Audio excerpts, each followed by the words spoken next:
Get a mission. It seems impossible, I know, but get a mission. Ultimately, you're going to need your own candidate. In the meantime, well, you tell him, Joe.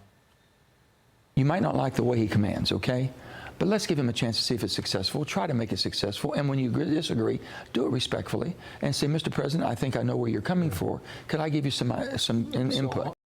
How about that? Work with President Trump. Joining us now to talk about that and where the Democratic Party is right now, Senator John Kennedy of Louisiana. Senator, great to see you. Your thoughts about your opposing party? My Democratic friends, Brian, seem determined to find out what it's like to be a Jets fan and lose every week. I mean, take the president's speech this week.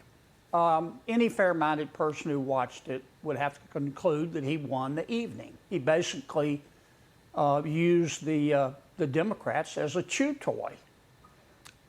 Their opposition was twofold. It consisted of their little paddles that they held up. I thought Stephen Colbert said it pretty well. He said, I couldn't tell whether they were protesting or bidding on an antique tea set at an auction.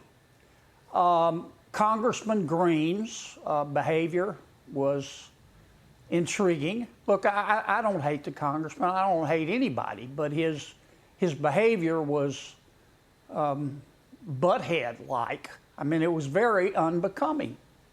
But it's more than that.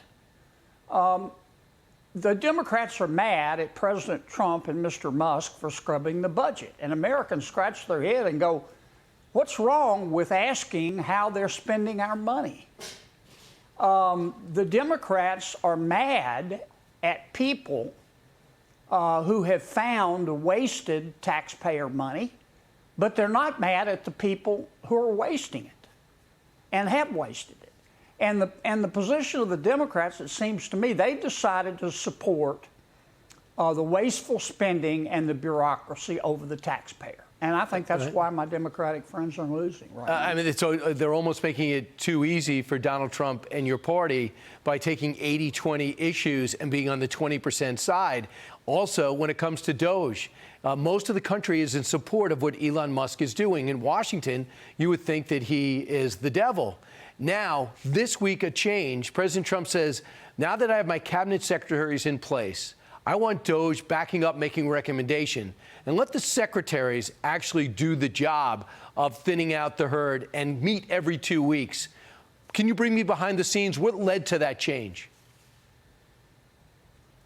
We had a very good lunch this week with Mr. Elon Musk. He went over his methodology. He went over some of his findings. And what we talked about in that meeting was basically short-circuiting all of these lawsuits that say, in part, that only Congress has the authority to cut this spending by having Congress cut the spending. We're going to introduce bills to rescind all this spending porn that Mr. Musk has found. And that way, that will moot a lot of the lawsuits. Look, I think Elon Musk deserves a medal. I think his work has just been breathtakingly beneficial for the American people. And it shouldn't be surprising. I mean, he's doing what President Trump told him to do. He's scrubbing the budget. He's getting rid of spending porn. We've got a $36 trillion debt. Everybody knows that.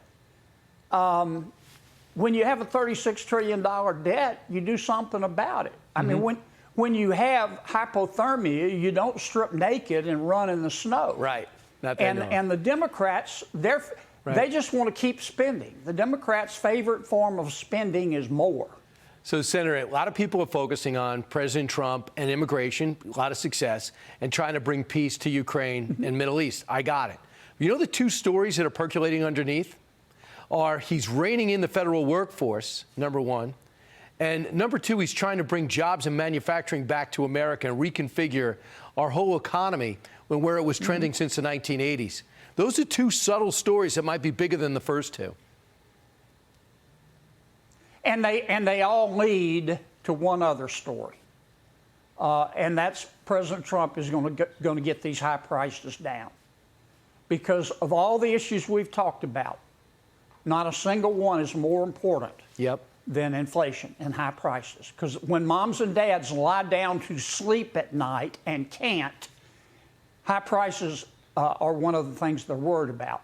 I think President Trump and us, we together, are going to try to do it by reducing spending, deregulating the economy and lowering the costs of goods and services, and rewriting the tax code so it looks like somebody designed it on purpose and increases wages. If we do that, those high prices will come down. And I also know that there's a lot of movement on energy to bring down a lot of things related to energy. It's stunning. I don't know what's not related to it either.